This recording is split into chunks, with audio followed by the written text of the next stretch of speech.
Olha, já sei o nome, já escolhi o nome. Vai ser Ignorantemente.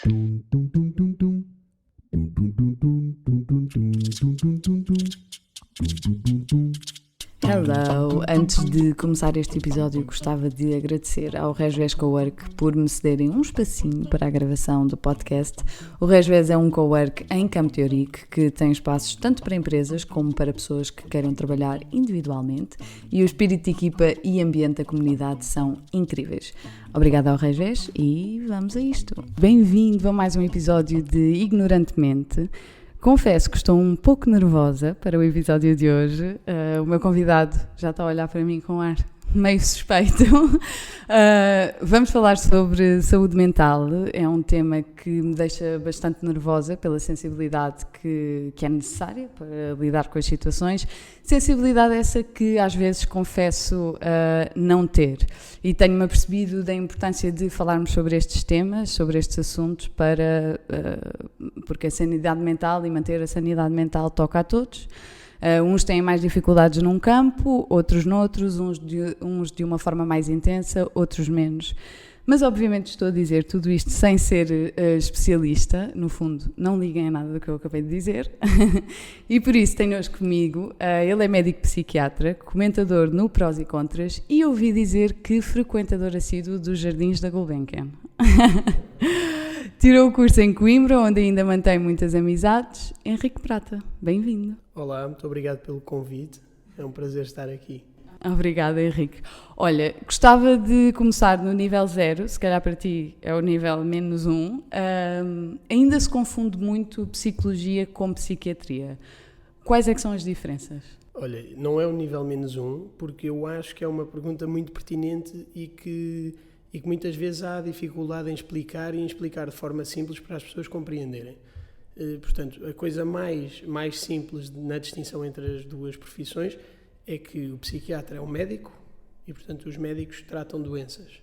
De uma forma simples, é uma maneira de separar. Os psicólogos têm estratégias e técnicas que aprendem para ajudar as pessoas naquilo que é a sua interação com o exterior, na sua vivência psicológica e naquilo que são as suas interações. Hoje em dia, os psiquiatras também têm formação em psicoterapia, portanto, também podem fazer parte do trabalho que os psicólogos fazem, só que os psicólogos normalmente fazem de uma forma mais extensa e pormenorizada, com acesso a uma data de instrumentos, maioritariamente escalas e outro tipo de técnicas, no sentido de ajudar a pessoa nas suas vivências. Dentro daquilo que são as doenças mentais, depois, normalmente é necessária atuação de psiquiatria, ou seja, é necessário uma pessoa ir a um médico para tratar uma doença, como com qualquer outra área. Ok, imaginando que eu estou com uma depressão, eu vou procurar um psicólogo ou um psiquiatra? Depende, Okay. Ou seja, a resposta até pode ser os dois, mas se estás com uma depressão, à partida deves procurar um psiquiatra. O que pode acontecer é que pessoas que tenham uma depressão bastante ligeira podem conseguir recuperar dessa depressão com psicoterapia e eventualmente sem necessidade de fármacos. Mas normalmente, quando estamos perante uma doença, e no caso uma depressão, o tratamento vai quase sempre requerer psicoterapia e psicofarmacologia. Ok. Eu sinto que, das conversas que tenho com amigos, família, portanto, pessoas que estão fora da área, ainda há muitos tabus no geral em relação à saúde mental, mas ainda há muito aquela ideia de que, ok, eu estou com um problema de saúde mental e vou procurar um psicólogo, mas um psiquiatra não vou porque isso é só para maluquinhos. Tu tens esta percepção, as pessoas que vão ter contigo, ou não? Tenho essa percepção, mas por acaso cada vez menos. E aquilo que eu acho que tem de se fazer é discutir publicamente os assuntos de saúde mental para as pessoas estarem informadas. A psiquiatria, felizmente, hoje em dia já não é só para pessoas que sejam consideradas alienadas, que era um conceito antigo dos tais maluquinhos que estavas a dizer que ficavam trancados e nunca mais ninguém os via. Não, as pessoas, para manter a sua saúde mental, têm de conseguir compreender que ela não é estática ao longo do tempo, da mesma forma que nenhuma outra área médica é estática. E um psiquiatra é um tipo de especialista médico do qual as pessoas podem precisar ao longo da sua vida, como precisam de outros médicos, como precisam de um ortopedista, como precisam de um cardiologista. E, portanto, aquilo que eu acho é que as pessoas mais novas começam a ter um bocadinho mais essa percepção de que ir a um psiquiatra não é tabu nenhum. Mas ainda assim há um trabalho muito grande que tem de ser feito nessa área. Sim, estão mais consciencializadas.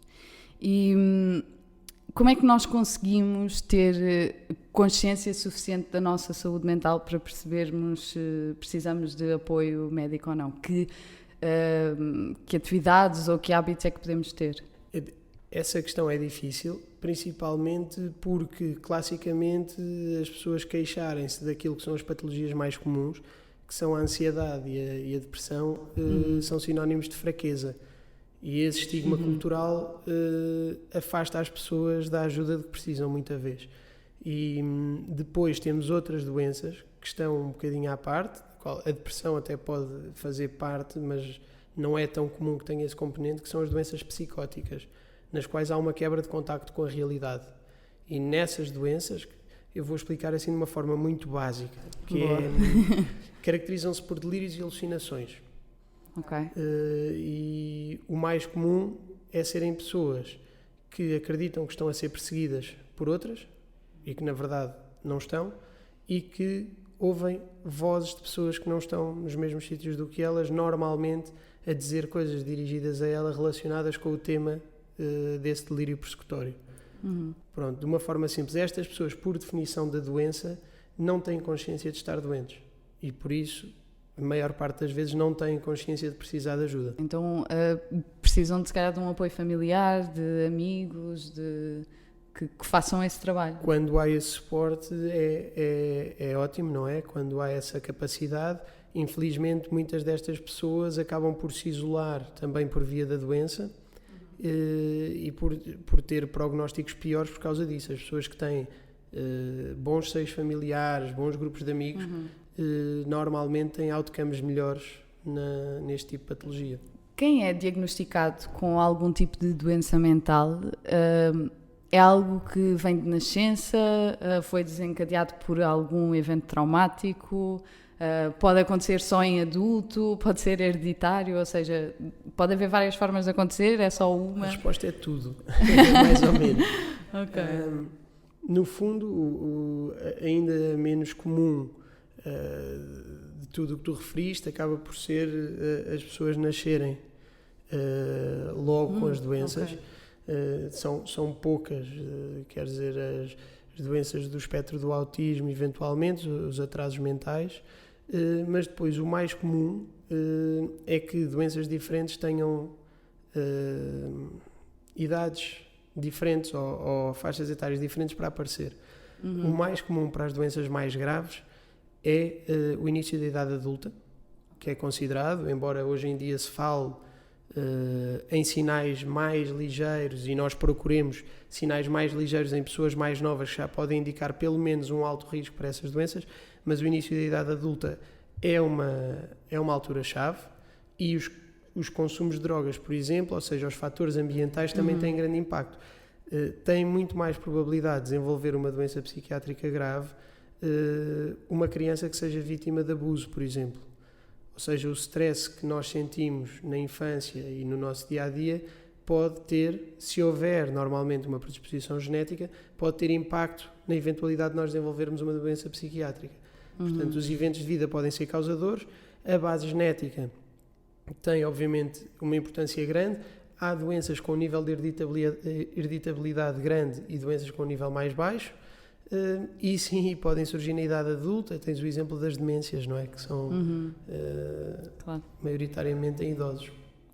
Olha, e falando das diferenças da saúde mental entre o homem e a mulher, existe diferenças entre o homem e a mulher, e quais é que são as principais patologias para cada um? Existem, no geral, e vou pôr isto assim com aquilo que são as patologias mais conhecidas e mais básicas, a depressão ocorre mais em mulheres. Ok. Não é? Acho que até há essa percepção geral, sim, eu diria que sim, que ocorre mais em mulheres. E a esquizofrenia, que nós podemos dizer que é a doença mais grave eventualmente da psiquiatria, porque é a doença onde as pessoas têm um maior impacto normalmente de nível de função social, ocorre mais nos homens. E portanto estas são as duas grandes diferenças. Depois, por exemplo, dentro da doença bipolar, nós distinguimos os bipolares tipo 1, que são bipolares que têm mais tendência para as fases maniformes, ou seja, maníacas, exuberantes, e aí não há grande diferença. Mas os bipolares tipo 2, que têm mais tendência para as fases depressivas e que não normalmente ou raramente chegam a atingir fases verdadeiramente maníacas, podem ficar o que nós chamamos de hipomaníacos, que estão próximos, mas não chegam a estar num estado claramente maniforme, essas ocorrem mais em mulheres.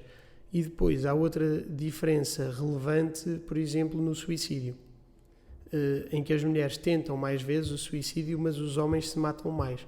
Os homens têm uma taxa de letalidade maior. E agora, há vários estudos que dizem que é devido ao homem ser normalmente mais agressivo nos métodos que escolhe e, portanto, acaba por morrer mais vezes. Há outros estudos que referem a outras causas, mas acontece, portanto, as mulheres tentam mais, mas os homens acabam por se matar mais. Achas que também pode ter a ver com o estigma que existe à volta do homem e da saúde mental, porque os homens muitas vezes sentem-se fracos, lá está, quando têm que falar sobre essas coisas ou quando têm que ir procurar ajuda, e uma mulher normalmente tem mais facilidade em ir procurar essa ajuda. Isto acontece? Pode ser um fator? Ou... Isso acontece, mas não, ou seja, não numa proporção. Eu acho que acontece socialmente e nos meios onde nós estamos, mas não numa proporção que justifique a disparidade que há entre estas patologias. Até porque, por exemplo, se pegarmos na esquizofrenia, ocorre mais em homens. Isso acontece, curiosamente, na perturbação de hiperatividade e déficit de atenção, que é mais diagnosticada nos homens na idade infantil, mas depois na idade adulta parece que não há diferença, e o que se pensa é que como os rapazes são mais exuberantes em termos de comportamento, acabam por ser mais vezes levados e é mais vezes feito o diagnóstico de hiperatividade e déficit de atenção, apesar da prevalência poder ser igual. Mas sim, acho que os homens têm tendência a procurar menos ajuda, por causa do estigma que há de que tu falas, mas não me parece seja suficiente para a disparidade que há em relação à prevalência da depressão. Gostava agora de mudar de assunto, mantendo neste assunto, como é óbvio, sobre a saúde mental, mas falar um bocadinho sobre a capa da Vogue, a edição de julho e de agosto, a Madness Issue. Para quem não sabe, a Vogue lançou 3 capas e uma das capas representava um hospital psiquiátrico, mas tinha uma representação muito género manicômio, quase... aqueles filmes de terror que nós víamos, com uma rapariga a levar um banho de água fria antiga com caneca e 2 enfermeiras de bata e de touca. Isto gerou muita polémica e falou-se muito sobre isto, e inclusive a Sara Sampaio, que já falou muitas vezes sobre ela própria sofrer de alguns problemas de saúde mental, comentou a dizer: este tipo de fotos não deveria estar a representar a conversa sobre saúde mental, acho de muito mau gosto. A minha pergunta é, como é que podemos então estimular a conversa sobre saúde mental e deixar de pensar enquanto tabu? Eu, em relação à capa da Vogue, confesso que vi a capa, vi a imagem, não li o artigo. E acho que há 2 leituras possíveis, porque felizmente o que está retratado naquela capa já não acontece, e especialmente nos países desenvolvidos. Isso é muito importante dizer. Nos países desenvolvidos, claro, isto não acontece de todo. Agora, há 2 leituras. Ou consideramos uma capa estigmatizante e de facto é algo errado, ou consideramos que é uma capa que tenta chocar para trazer o tema à baila. E aí, não sei se concordo, mas consigo compreender a ideia. Ou seja, no geral, não acho que a capa tenha sido boa, mas se a ideia foi essa e foi trazer a saúde mental à discussão, ok, concordo que às vezes pode-se tentar formas mais disruptivas de o fazer. Já me esqueci da tua outra pergunta. Sim. Ou seja, como é que nós podemos então fomentar a conversa sobre a saúde mental? Se esta não é a forma correta, que formas corretas é que temos? Repara, a capa trouxe a Sara Sampaio à discussão. de uma forma se calhar muito mais ativa do que ela alguma vez tinha feito até aí. E, portanto, aí já há um impacto positivo. Por exemplo, o testemunho da Sara Sampaio penso que foi importante para discutir. E uma das formas, e eu agora estou num projeto que é o Health Parliament, no qual nós estamos a pensar algumas medidas para melhorar a saúde mental e o resto da saúde em Portugal, no fundo, mas eu estou na Comissão de Saúde Mental, e nós temos pensado que uma das formas seria copiar o que se faz no Reino Unido, porque não temos de inventar tudo. Okay. E trazer embaixadores de saúde mental e fazer uma campanha de saúde mental com figuras públicas que tenham públicos distintos. Ou seja, pessoas que cheguem a diferentes tipos de pessoas e que alertem para a necessidade das pessoas se manterem atentas em relação à sua saúde mental.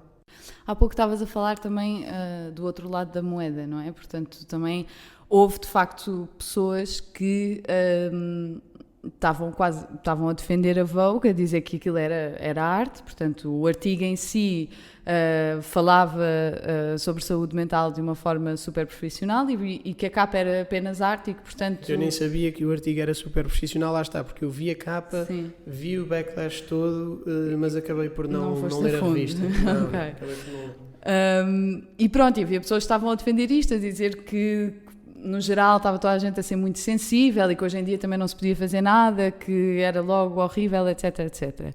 Partindo então desta ideia que não há nenhum problema com a capa, este tipo de conteúdos pode desencadear certas emoções a alguém que esteja mais predisposto? Pode, claro, mas no fundo isso é uma área muito difícil de entrar, porque cada pessoa é mais ou menos sensível a estímulos diferentes.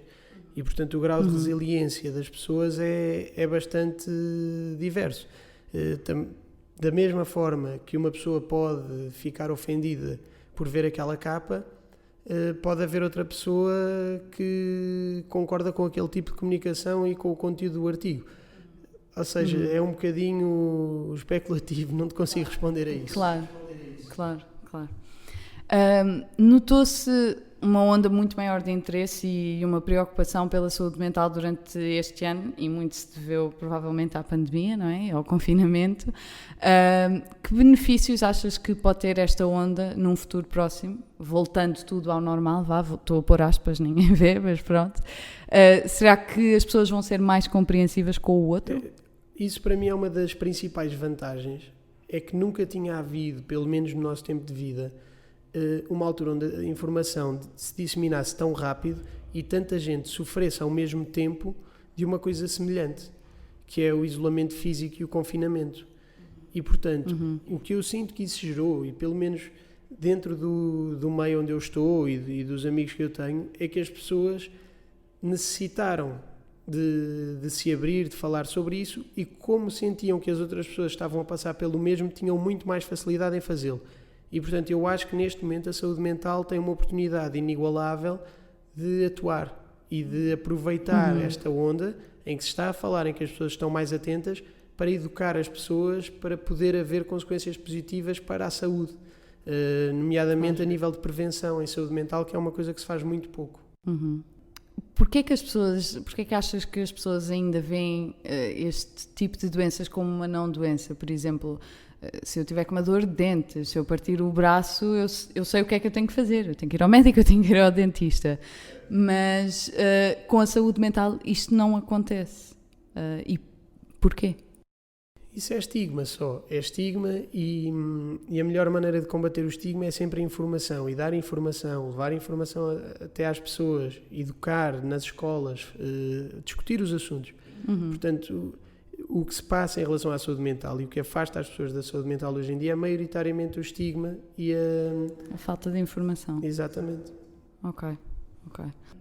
Temos a ideia, pelo menos eu tenho, que há uns anos as doenças mentais existentes eram só os casos de internamento, portanto aquilo que nós já falámos, os ditos mais graves, mais uma vez estou a pôr aspas, e depressões, ansiedades e etc. não existiam porque são uma coisa desta geração.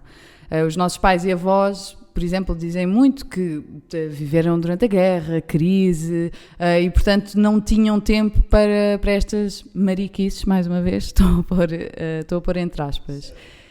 Mas, medicamente falando, qual é que é a realidade? Qual é que foi a evolução da medicina neste sentido? A realidade é que elas existiram sempre. E com maior ou menor prevalência, mas existiram sempre. Há até quem defenda, por exemplo, que a depressão tem traços adaptativos. Fazia com que as comunidades antigamente cuidassem mais dessa pessoa e se preocupassem com ela. Okay. Porque, ou seja, há depressões não tratadas farmacologicamente que curam na mesma. Uhum. Só que, por exemplo, em vez de demorar 3 meses a remitir sintomas e a pessoa a reintegrar-se na sociedade e a estar com a comunidade, pode demorar 3, 4, 5 anos. Mas aconteceria na mesma. Não para todas, obviamente depois há depressões muito graves das quais as pessoas não sairiam, mas isto aconteceu sempre, só que não era encarado como uma doença.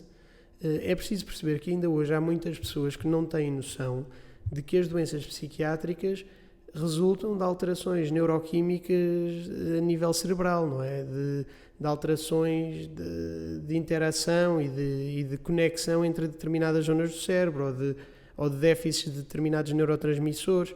Portanto, esta noção é recente, até porque nós temos um conhecimento que até há muito pouco tempo não era muito vasto acerca do cérebro, não é? E penso que isso tem alguma influência aí. Achas que esta nova geração que já cresceu com as redes sociais, eu falo até da minha geração que não cresci com as redes sociais, mas passei a minha adolescência já com redes sociais, tem mais informação porque a informação corre mais rápido, ou seja, nós antigamente não conseguíamos ver o que é que se estava a passar nos Estados Unidos e no resto do mundo de uma forma tão instantânea.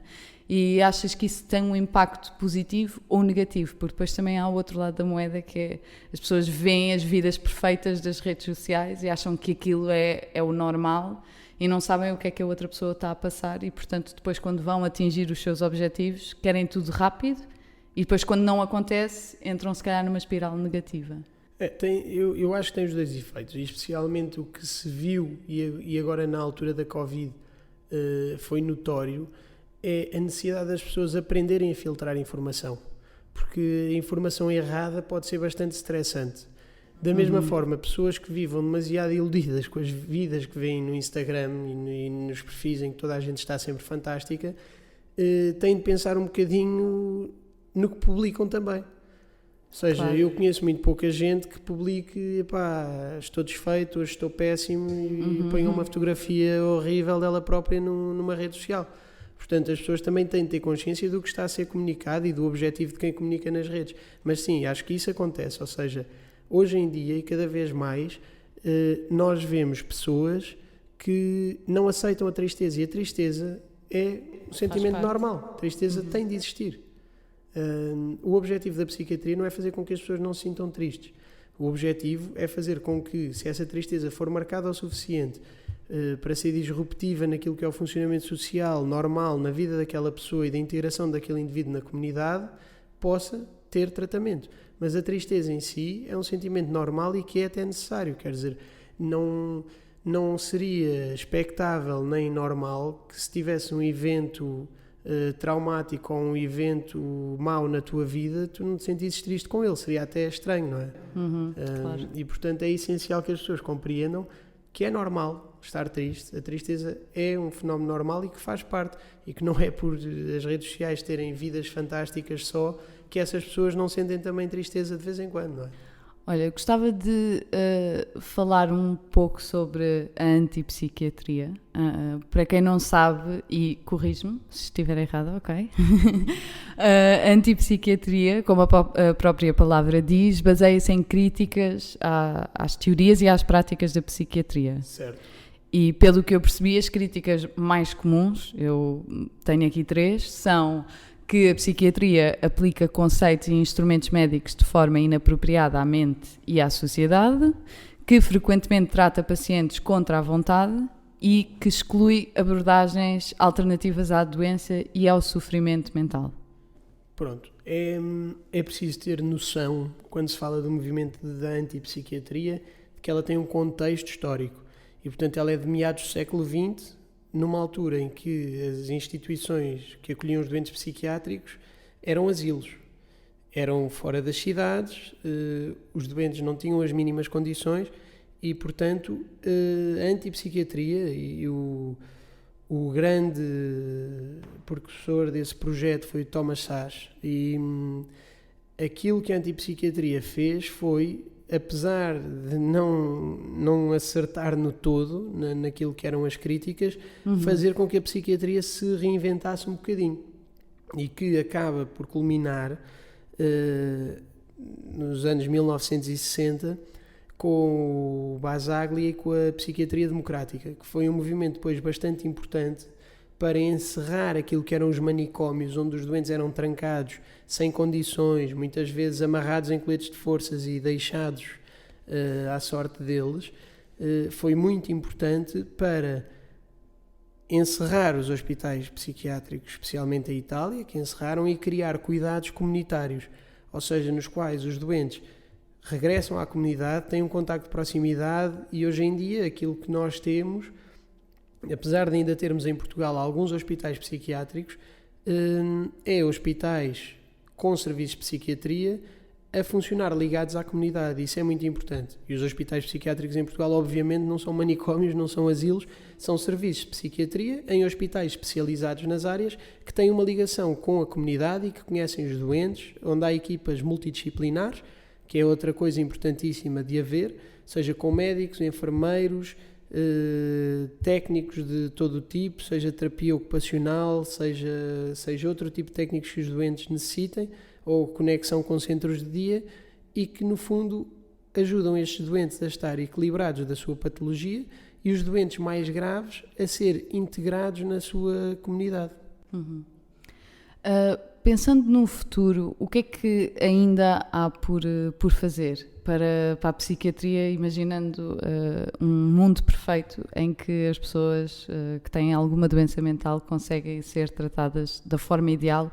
Que forma é esta? O que é que ainda há para fazer? Eu diria que há muita coisa. Eu a curto prazo vou batendo sempre nas mesmas teclas da informação em relação à saúde mental, do financiamento da medicação antipsicótica, que é a tal medicação para aqueles doentes mais graves que têm um funcionamento pior, que muitas vezes não conseguem trabalhar e que o Estado em Portugal não comparticipa a 100%, e portanto os doentes ficam um bocadinho dependentes da área onde vivem.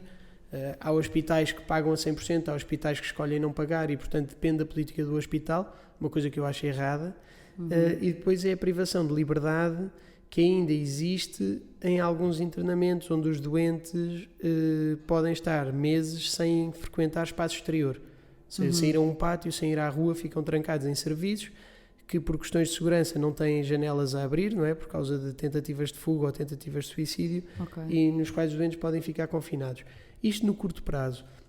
No longo prazo, eu acho que é interessante pensar na psiquiatria preventiva e, portanto, na capacidade de antecipar o aparecimento das doenças psiquiátricas e no tratamento altamente dirigido, que é uma questão que eu penso que chegará em pouco tempo, que é saber concretamente, e já há algumas farmacêuticas que têm alguma tecnologia nesta área, mas saber concretamente que fármacos é que vão resultar melhor naquele doente, que tipo de tratamento é que este doente pode fazer para reintegrar a vida dele e, portanto, acho que essa área é toda bastante interessante. Depois, fora o que ainda falta conhecer, não é? E daquilo que é a complexidade de algumas das doenças mentais e que nós ainda não conhecemos. Uma última pergunta. Estamos aqui a falar de várias questões que dependem muito da vulnerabilidade de cada um de nós, e gostava de saber, agora num modo um bocadinho diferente, que conselhos é que tu dás, mas raramente praticas? Ok, tantos. Conselhos que eu dou que raramente pratico. Evitar bebidas alcoólicas, por exemplo, que se estiver a jantar com amigos, vou beber. Digo sempre aos doentes para beberem quando podem, não é quando 1 ou 2 copos de vinho, mas se calhar se eu for jantar fora sou capaz de beber mais. Exercício físico todos os dias eu acabo por não conseguir praticar, é outra coisa que eu gostaria de fazer. Mas de resto até acho que levo uma vida dentro daquilo que eu Vives que a eu tristeza, recomendo. Vivo a tristeza, vivo também as alegrias. Boa. Acho que a esse nível sou um doente cumpridor, digamos assim. Ok, boa. Olha, muito obrigada, Henrique, aprendi muito hoje e obrigada por responderes às minhas ignorantes perguntas. E mais uma vez, já sabem que vou deixar na bio deste episódio a informação sobre este tema, podem ir explorar à vontade e próxima quarta-feira cá estaremos outra vez. Beijinhos!